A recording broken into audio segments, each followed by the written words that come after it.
Hi everybody and welcome to my channel. In this episode I'm going to be talking about Daniel Khalife, and he has been arrested. So this is a bit of a follow-up from my video that I put on yesterday, which is my previous video. If you go back and have a look at it, because I sort of broke down in that video about how he escaped and about the way that the media has portrayed him. So Daniel Khalife has just been arrested today. And in the press, it says he's been arrested riding a bicycle along a canal, not far from where he made his escape. So, like I've mentioned in my video yesterday, when I broke it down, the ones that haven't seen it, if you want to go back and have a look at it, there's a 20-minute video explaining everything about his escape and about the way the media has portrayed him. So everything that I've said in that video is starting to come true now since his arrest.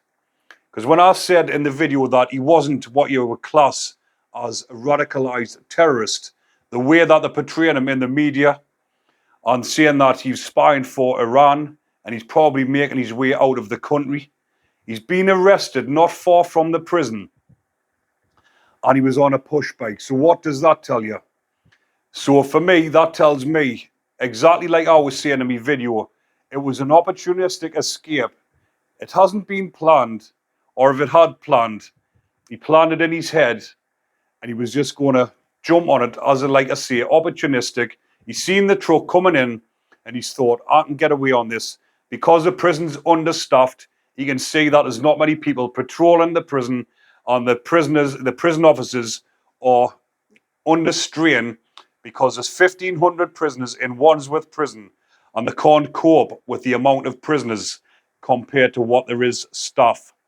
So he's took his opportunity to see this as an easy way out, and he's jumped on the bottom of the truck with a bit of netting, which will probably be the kit bags, strapped himself to the underneath, and he's made his way out of the prison. He's probably took off, and he's probably been living either rough or living with someone close by that was probably in the prison. So we don't know exactly yet because he's only just been caught a few hours ago. But with him being on a pedal bike, not far from the prison, pedaling along a canal, he's probably been living rough and burgling out of people's sheds or backyards, and he's pinched a bike or he's pinched it from outside of a shop or something like that. And he's probably been sleeping rough, and he's not on his way to Iran. He's not on his way to give, what shall we say, secrets to the Iranians about the British Army. And even on my last video, I've had a couple of soldiers and ex-soldiers commenting, saying you're exactly right about what you said about leaving the fake device in the army barracks. Because one soldier had commented saying, in the army, people used to do similar things in the army barracks all the time, either as pranks or to try and get brownie points off the sergeants or whatever higher up, because you can go along and say, look at what I found.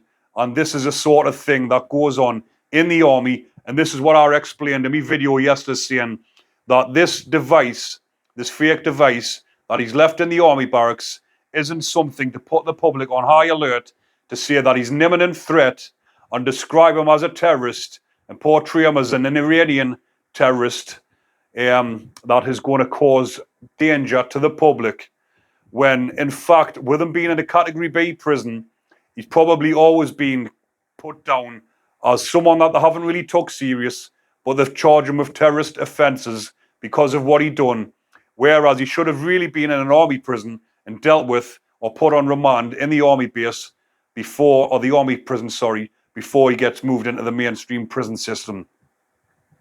So, like I said in my video, he's not a radicalised terrorist.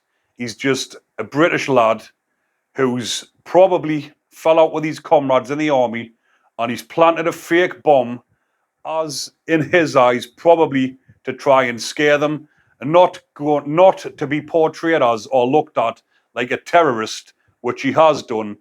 And he's been probably living rough or living with someone nearby, and he hasn't gotten very far at all. And look at where he's at. He's on a pedal bike, pedaling along a canal. So what does that tell you? Does that tell you he's a dangerous terrorist? Does that tell you He's an imminent threat to the public. But you know what'll happen now? They're going to treat him like a terrorist. They're going to put him in Belmarsh in a banana suit and an escape suit. And they're going to keep him on the Cat A unit and have him Category A, high risk. And there'll be helicopter escort. There'll be Cat A vans to and from his court case in case he tries to escape again. And he's going to be made out to be a massive, high-profile criminal when in fact he's probably just a deluded young man who's planted this fake bomb as something not evil intentions, probably just as something to try and scare the sergeants or the comrades, or probably something, or just to pull a prank in the army. And this is what some of the news, what they call the news broadcasters are trying to say now, that he planted this as a prank. And they're all starting to say similar to what I said in my video yesterday. So that was my take on that yesterday, and that is my take on it today. He's been arrested, and he's going to be treated like a high-profile terrorist, and he's going to be made out to be something that he's not. He's been an opportunistic escape. He's pulled a prank in the army barracks, not meaning for this to go so far. He's been criminalised and put into prison, and then he's seen an opportunistic escape, took his chances, managed to make the prison system, or make a mockery of the prison system, and he's managed to escape and get out the prison, but he hasn't gotten very far, and he's been caught on his bicycle down by the riverside. So that is all I know, and that is everything I'm sharing on Daniel Khalife until we find out he's been put into Belmarsh prison and treated like a high-profile terrorist. But I'll leave that one there for now, people. I just wanted to update the video from yesterday. Hope you enjoy the rest of your weekend. Take care.